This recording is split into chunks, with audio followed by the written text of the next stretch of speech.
The following is a hockey podcast out of Vancouver and Surrey, British Columbia. It'll only consist of a lot of puck talk and even more BS, or in actual words, banter and satire. Enjoy, and as always, go Canucks go. People, in about 10 minutes, yes, 10 minutes, I'm going to tell you what. I'm going to tell you the grade I'm giving Alvin and company in regards to what they did today, okay? And this grade, it's kind of related to Z. Speaking of Big Z, what's going on?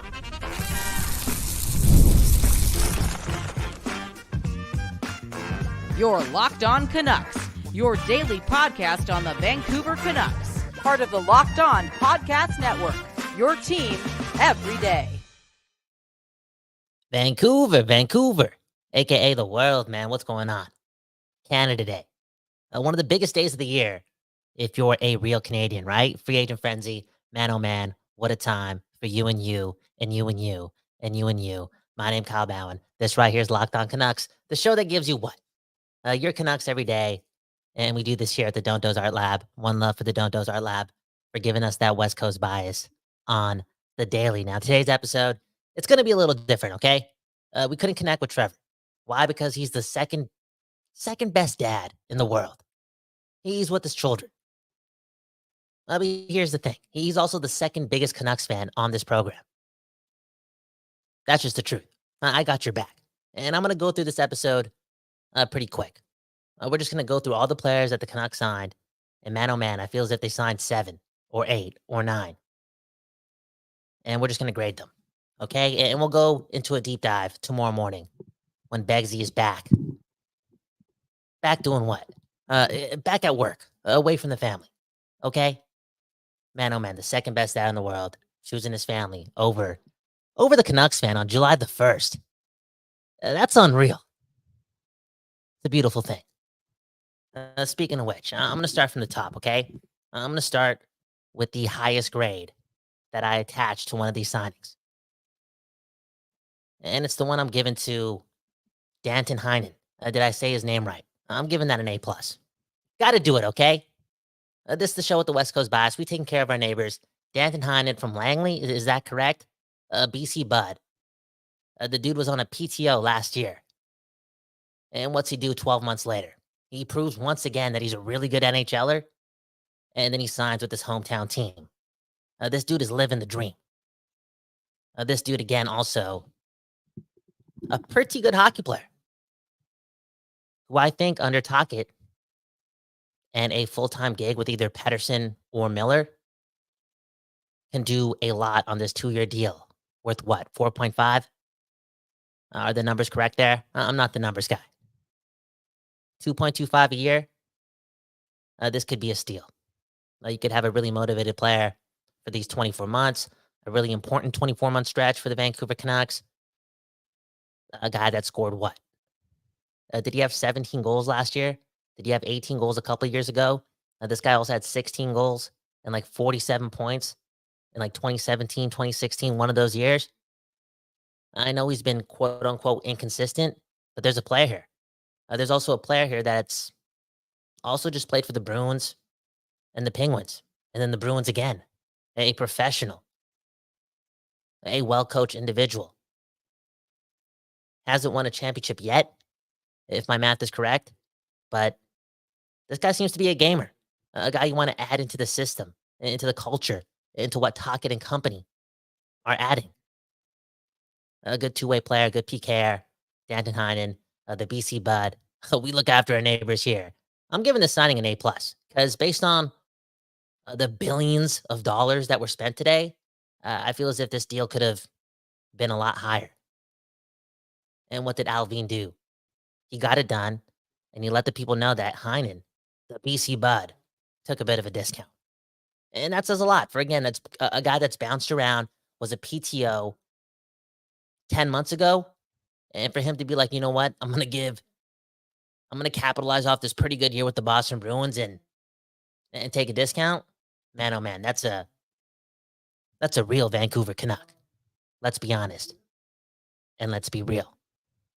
Speaking of which, let's be honest about you and you and you and you. You guys going off in the comments, okay? So I'm going to quickly go through this list and get to your comments because you guys deserve it, man, okay? Let's move on. Let's go to the other guy, Jake DeBrusk, 7 years, 5.5, not going to lie. When Trevor called me this morning to tell me that this deal was getting done, is Trevor Beggs an insider? I don't know. But yeah, he told me, and I was, well, what's that word, right? Flabbergasted. Couldn't believe it. Wasn't on the radar. Nobody was reporting this. Nobody was linking these two players for weeks and weeks and weeks and weeks. And boom, it happened. And again, it's 7 years at $5.5 million. I'm going to give this contract a B. There's a lot of potential here to turn it around, though. Okay, we only keeping the good vibes here. Jake DeBrusk, I said it maybe last week. I've watched a ton of Jake DeBrusk. He's always on TV.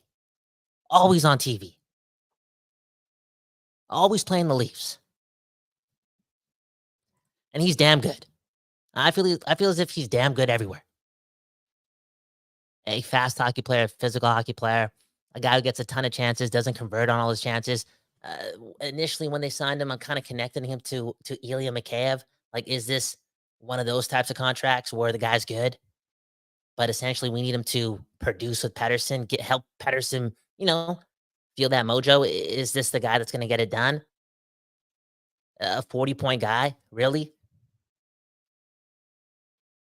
But after hearing more of an analysis around the dude from, the various voices in the city, I'm feeding off the energy that, again, there could be something here. Now, Dan Riccio, he said a couple things. He said something about the nerds, right? The nerds love Jake DeBrusk. I was about to swear there. I mess with that, okay? That's telling me something. He's also saying that he thinks there could be somewhat of a connection to Zach Hyman and his contract with Louis DeBrusk. I'm sorry, Jake DeBrusk. And the contract he just signed with your Vancouver Canucks. Think about it, right? He's playing with not McDavid, but he's playing with Pettersson or Miller. The dude's played around some great talent before. Again, a good guy. He gets a lot of chances. He knows what he's doing. He's got the traits. He knows where to go. There's a recipe there for more.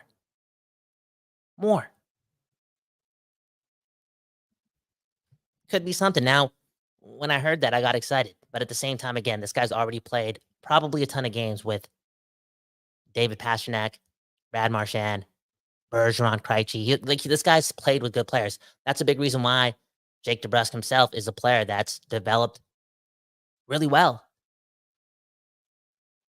A dude who could be an X factor. And yet he's never really consistently been like a 50, 60-point guy. And here I am listening to Riccio and connecting him to Zach Hyman, but something tells me that there's a chance. There's a chance. We better believe that. Because I thought we were supposed to go into this offseason trying to get somebody to play with Pettersson, and now for weeks and weeks we thought it was Guentzel, we thought it was Toffoli. We talked about Mustard Salt, we talked about Steven Stamkos, and it's Jake DeBrusk. So you better get it done. And I think you will. Speaking of getting it done, Jake DeBrusk in the playoffs. Again, I've seen a lot of this guy. He's impactful. He does his thing. He plays big in the biggest of games. He's consistent in April and May. There's something there. 7 years, 5.5. I'm giving it a B. And to finish it off, I will say I'm very curious to see how teams handle playing against Dakota Joshua and Jake DeBrusk, right? Shift after shift after shift in the playoffs. Because both those players, they kind of remind me of each other. And I'm down to have two of those guys coming in at what? Just under $9 million? A lot of hits, a lot of chances, good penalty killers, impactful players. Welcome to Vancouver, Jake DeBrusk. Who we going to next? Kiefer Sherwood? I'll keep this one short, okay? Think about this. Quinn Hughes calls Patrick Allvin after they make the deal. And he's ecstatic, allegedly, okay? He looks at Kiefer Sherwood as an excellent forechecker, an annoying player to play against. Quinn Hughes, a special talent, a special mind. If he's complimenting a 2-year deal signed with Kiefer Sherwood, I think he's getting paid like $1.15 a year. or maybe 1.5, one or the other. If your captain, the Norris Trophy winner, the generational talent on your roster, if he's saying that, and if he's calling you to go out of his way to talk about a fourth liner, there's something there in that player. And again, there's a lot to see here. It's just July 1st. I'm not drunk. I'm not going to get ahead of myself, but we can say this. It's a level up from Sam Lafferty. Let's move on. Did I give that one a grade? I'm going to give that one an A2. Got to do it. Quinn Hughes gave it an A. I'm just a Findu. That guy's the captain of the team. Come on, man. You best believe I'm giving that one an A. Who's next? Forbort. Did I say this guy's name right? Who is this guy? I don't know. Even though I've watched a lot of Jake DeBrusk and the Boston Bruins, I haven't seen a lot of this guy. But at 1 year, and at $1.5 million, I love deals like this. I love taking chances with deals like this. It's super short. It's as short as it gets. And you know me. I love that because I love myself. What can Forbort do? Can he continue to be a good dressing room guy? Jake DeBrusk alluded to that. Can he continue to be physical, continue to block shots, right? Eat pucks, be a man? Sure. Can he do more? I don't know. Adam Foote, Sergei Gonchar, can they do something with him? Maybe. But it's 1 year. It's 1 year. It's competition. Competition for guys like Noah Juleson. I'll even still put Tyler Myers in that debate. It's competition for, again, himself, Forbort, and also the next guy on this list, the next guy that we signed. And I think his name is Vincent Desharnais. Did I say that right? Desjardins, one of those names.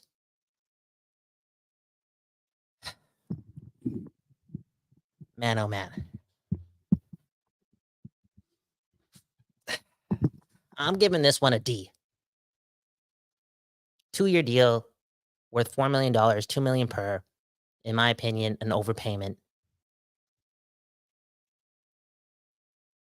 Did not like this game or his game throughout the playoffs. Seems like a liability. Seems to be big and physical. Sure, great, that's awesome. But seems to be turnover prone. Seems to be somebody that... And you're only paying $2 million. You're not looking for somebody to push the needle. But you want somebody to look different on that blue line, right? Push the puck. Transition. We just lost Zadorov. And again, we talk about Zadorov. We talk about the swagger. We talk about the physicality. But one thing Zadorov was decent at, especially in the playoffs, in high-pressure situations, he could get the puck out more often than not. Even look at the play in Game 1 against the Oilers, that game-winning goal, that stretch pass after Zadorov just tied it, right? Zadorov's behind his net. He makes a beautiful pass to the middle of the ice from behind his own net to Dakota Joshua. It gets to Garland. Boom, bam, we win Game 1. Like, we need some of that. We need some of that in the back end. And right now, Carson Soucy, Tyler Myers, Forbort, Noah Juleson, and Vincent Desharnais. Desjardins. I got to say his name right. I'm sorry if I'm saying it wrong. Those are those guys after Quinn Hughes and Philip Roenick. And again, it's a 2-year deal. I like the 1-year deals. The 2-year deals, you know what I'm saying? I'm looking at the free agent class next year. It's kind of beautiful. I'm looking at Brock Besser not having a contract. I'm thinking about those deals, especially with depth pieces and those 2-year deals. For project-level defensemen, it kind of scares me. Now, speaking of projects, right, we're talking about grades. Did I give a grade on Forbort? I already forgot. I'm going to say C+ or B, whatever. I gave Vincent Desharnais, Vincent D, a D. We're talking about projects. Patrick Alvin, during his media availability today, he talked about Vincent D being a project and how he has a lot of confidence in Rick Tocchet, Sergei Gonchar, and Adam Foote, and Yogi, the skills coach that just got promoted to become an assistant. They got a lot of confidence that those guys can turn Vincent D into the player that Rutherford and Alvin envision him being. And in fact, I wouldn't be surprised if Adam Foote and Gonchar had a lot of say in persuading Alvin and Rutherford to get Vincent D. those two up close and personal for 6 to 7 games against that guy. I believe he was a healthy scratch maybe once in that series. And through that guy's struggles, maybe, just maybe, those guys saw something. And now it's their project. A big project. And now it's the time for me to tell you and you what my final grade is for day one of free agent frenzy, okay? We're talking about projects. We're talking about Jake DeBrusk getting 7 years. We're talking about a 2-year deal for Vincent D. And here I am giving Alvin and Rutherford and company an A+. An A+. For a lot of reasons. A lot of reasons. A small one being that that it seems like these two not only have intelligence, but they have balls. Okay, they got that swagger. They're not gonna get walked on. They're gonna be strict. They got a plan. They're disciplined. It's one thing to critique them, and I get it, right? We're all doing it. But again, the proof is in the pudding that those guys are built of steel. They're hard. They're leaders. They're champions. They're not bending. Look at the way Alvin and Rutherford, they talk to the media. They just ooze. Yes, ooze that confidence.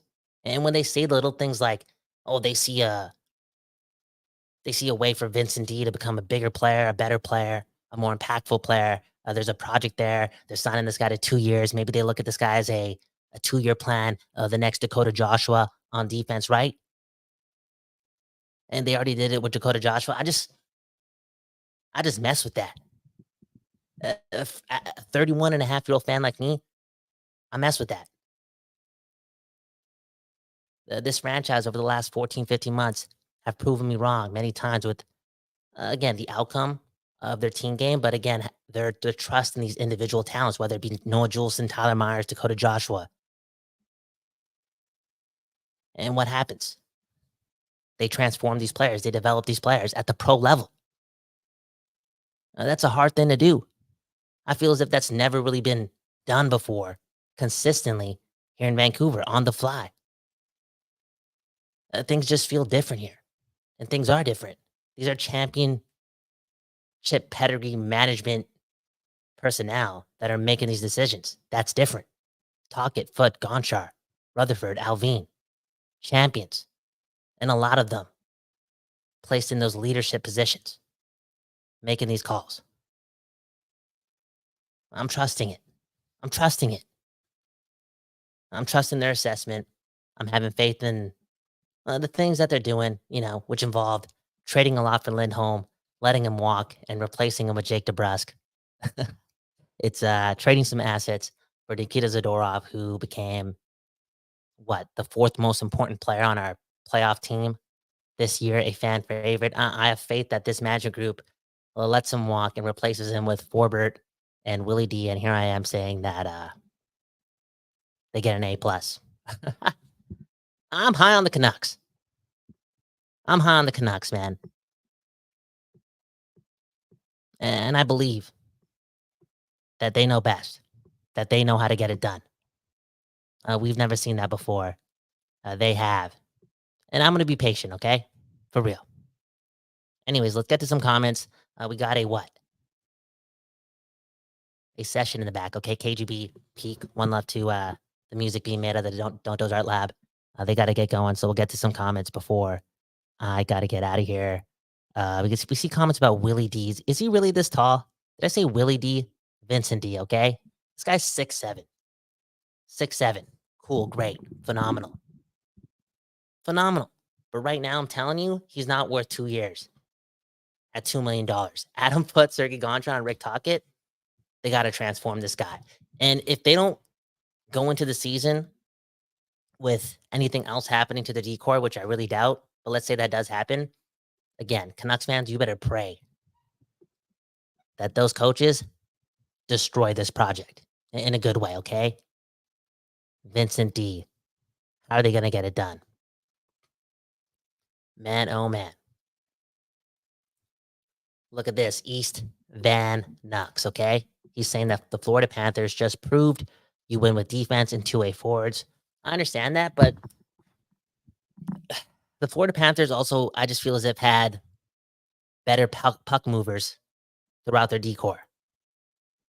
You know what I'm saying? Like better overall transition from the D zone to the neutral zone with more efficiency, more ease. Right now, I'm looking at the Canucks, and right now Tyler Myers is your number 4 D man, and behind him is Forbort, Noah Juleson, and Vincent D.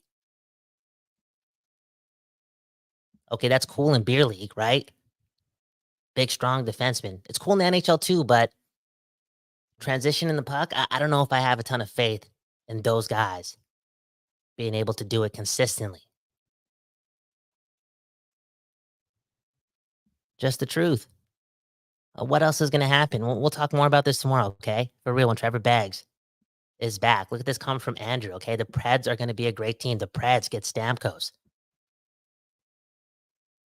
Speaking of which, like, ruthless management is a really interesting topic, and I feel like the Canucks may be ruthless even more so this year, right? Whether it be this offseason or next season with guys like Niels Höglander and Brock Besser, for real. Anyways, yeah, the Preds, they got better, but I'm more focused on the Oilers right now, right? We lost to them.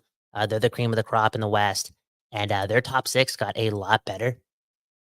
A lot better. Now, I don't know how much impact Arvidsson and Skinner and a combination of those two would have on other teams, but when they're going to be playing by default with McDavid and Draisaitl on a team that's well coached and a team that just went to the Stanley Cup Finals, and again, as those guys as its leaders, and McDavid and Draisaitl, it just allows me to be really confident in saying this. Like, the Oilers are going to be a tough team to play against, even more so than last year. And you know, this may hurt some Canucks fans, but they also lost one of their worst defensemen. Right? Vincent D went to the Canucks. There's room for more transition in their decor.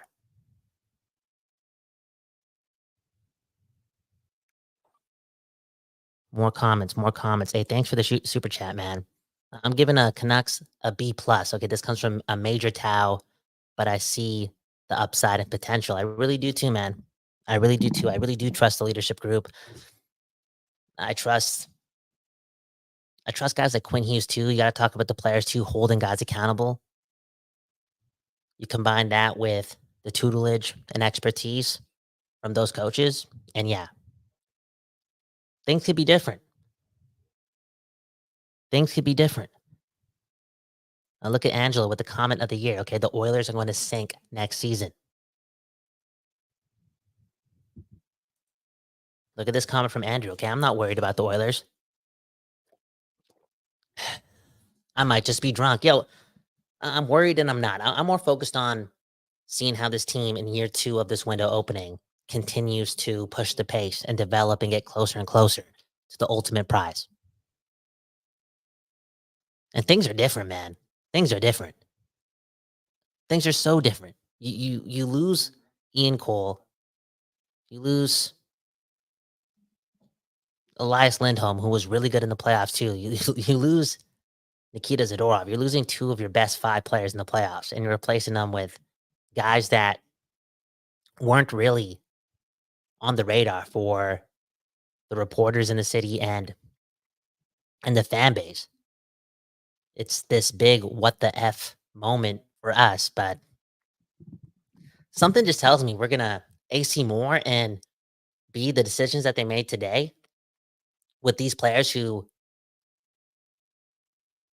for the most side, I didn't even bring up the backup goalie or that third string goalie for the Vegas Golden Knights. But yeah, they brought in a bunch of guys who, in my opinion, are going to be coachable, right? Because they came from high standard like organizations that have gotten results. Like, those players know what it takes to get ish done.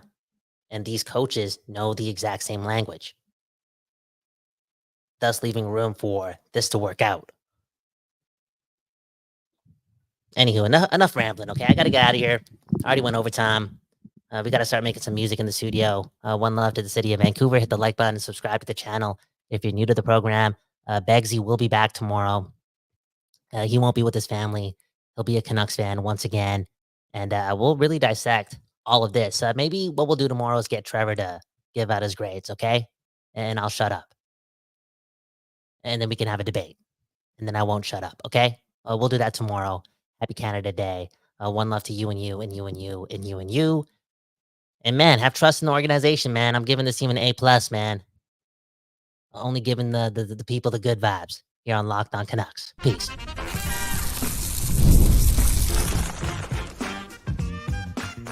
You're Locked On Canucks, your daily podcast on the Vancouver Canucks.